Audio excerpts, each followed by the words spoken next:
and welcome to the 10th Revolution Group Tech Success Podcast, where we bring you insightful conversations with industry-leading tech professionals and experts. My name is Katherine Lord, and today I'm joined by Jeremy Burgess from the Insurance Network. A warm welcome to you.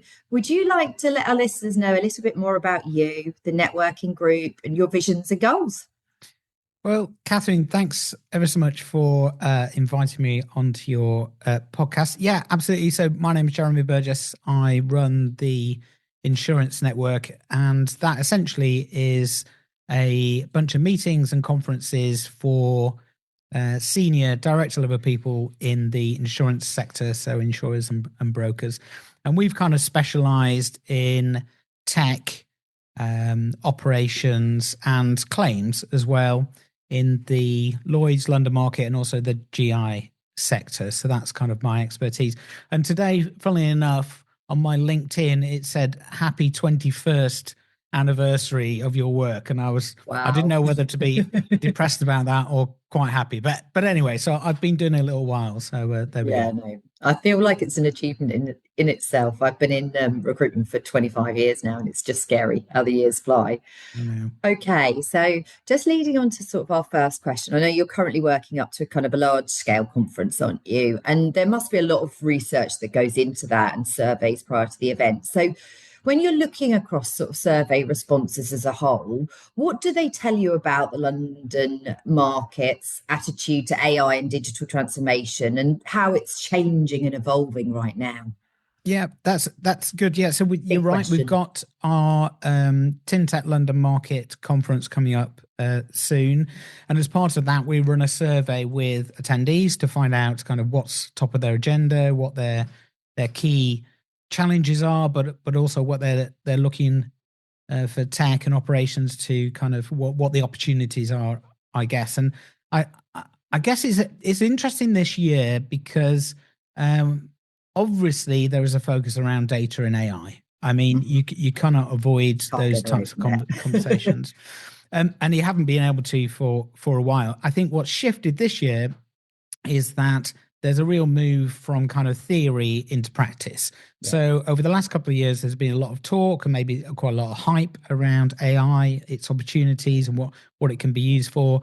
I think this year on the agenda, we've got a lot of case studies, a lot of people who've moved out of proof of concept into kind of productionization of AI. And I think that's really interesting because I think for the last couple of years, maybe people were I guess a bit cautious, as they are in the insurance sector anyway, around how this technology is going to be applied and the implications of it. I think it's very quickly becoming apparent that this isn't another kind of blockchain discussion, something, a technology looking for a solution.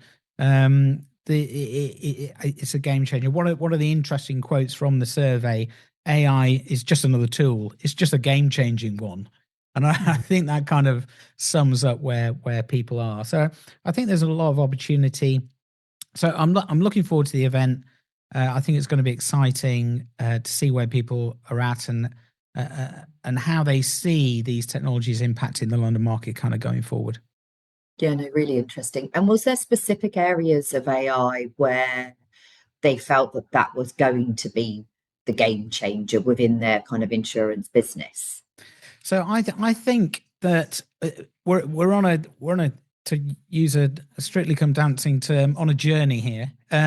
So and people are at the start of that journey, and I think as at the start of the journeys, you want to do some kind of the low hanging fruit activity, and that is normally looking towards kind of operational efficiency gains, how they can take friction out of processes, how they may be able to apply automation and those types of things, which is absolutely great, and they do deliver ROI.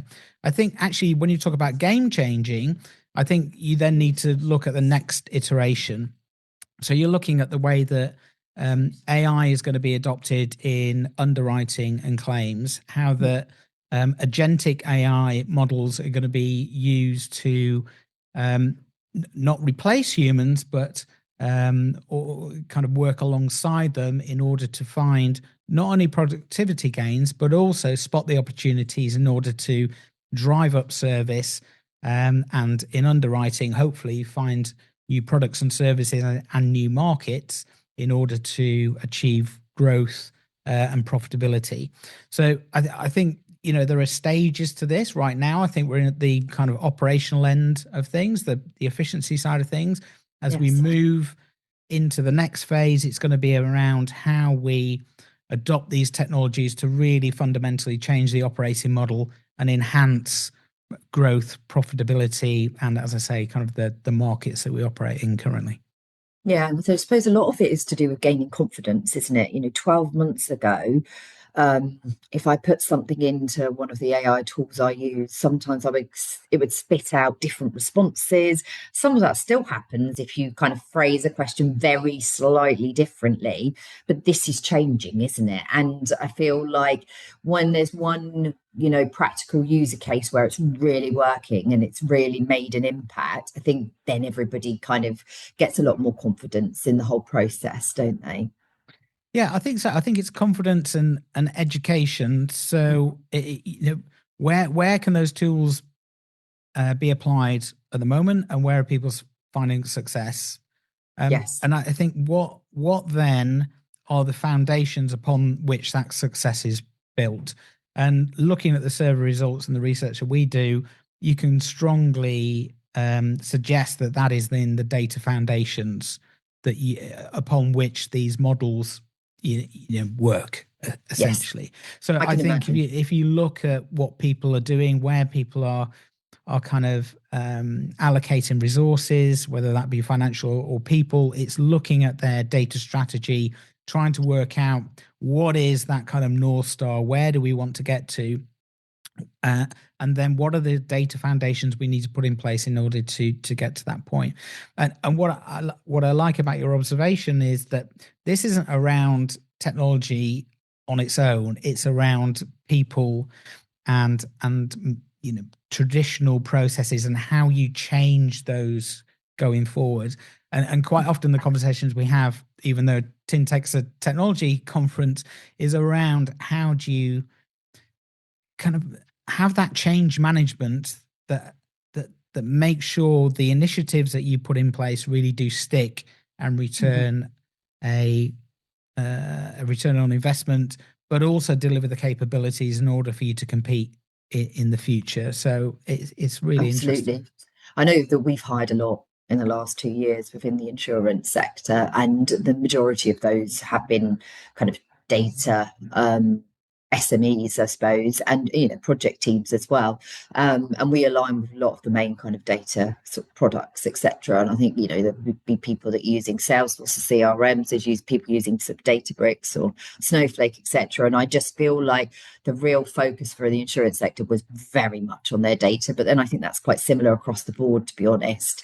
But now I feel like we're just about to kind of go into this next phase. So if you could pinpoint the one or two factors that are really holding back kind of process, I suppose, and progress, despite sort of all the interest in AI, would they be kind of getting kind of data in order or user acceptance, or what would they be?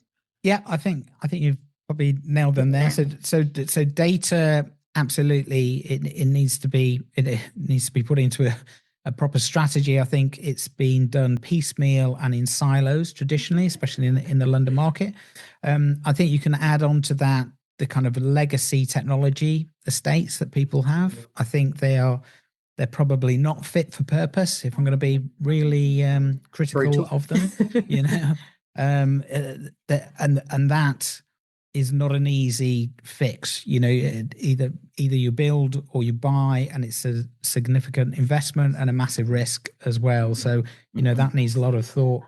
I think there's also a cultural piece that you were alluding to as well. Insurance by its nature is a risk adverse industry. Yeah. I think that sometimes that risk adverseness can creep into decision making. However, I think there is a realization now that people need to start, otherwise they're going to miss the the boat completely. I think when it comes to change and transformation, a lot of work needs to be done on the cultural side of things. You know, you need to bring people along on the journey. People will be afraid, scared. You know, some of the stories in the wider press, you know, about how these machines may take over our jobs and things like that. I don't believe that personally, not in the near term anyway. I think it's going to be a transition, new ways of working, new skills. But look over decades, that's always been the way. And Katherine, you'll know in your line of work that skills and capabilities change as technology and the business environment around you changes as well. Very true. No, very true. Yeah, no, I don't get my emails printed out every morning for the morning meeting like I did when I first started. Exactly. So it's scary, isn't it?